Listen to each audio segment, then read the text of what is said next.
સુરત શહેરમાં ફરી એકવાર બેફામ આવતા કાર ચાલકે રાહદારીને કચડ્યો હોવાનું સામે આવ્યું। સુરત શહેરમાં ફરી એકવાર એક બેફામ આવતા કાર ચાલકે રાહદારીને કચડ્યો હોવાનું સામે આવ્યું છે। અત્યારે અકસ્માતની ઘટનાનો વિડીયો ખૂબ જ વાયરલ થઈ રહ્યો છે। ખાસ કરીને વાત કરવામાં આવે તો સુરતના વેસુ વિસ્તારમાં આ ઘટના બની છે।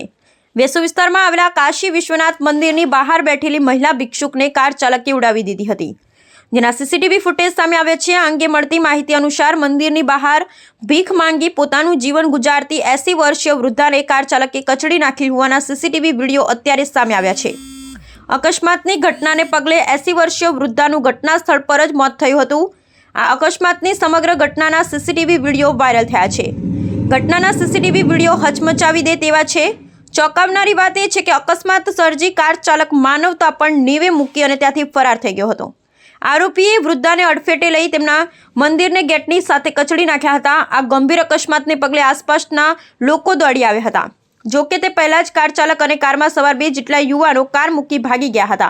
આ અકસ્માતમાં ગંગાબેન ગંભીર રીતે ઇજાગ્રસ્ત થયા હોવા છતાં પણ કાર ચાલકોએ માનવતા ન દાખવી ફરાર થઈ ગયા હતા।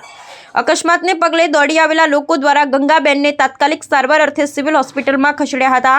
ત્યાં ટૂંકી સારવાર દરમિયાન ગંગાબેનનું મોત નીપજ્યું હતું। ગંગાબેનના માથા સહિતના શરીર પર ગંભીર ઇજાઓને કારણે મોત નીપજ્યું હતું। હાલ તો ગંગાબેનના મૃતદેહને પોસ્ટમોર્ટમ અર્થે ખસેડવામાં આવ્યો છે, જ્યારે આ સમગ્ર ઘટના સીસીટીવીમાં કેદ થઈ છે।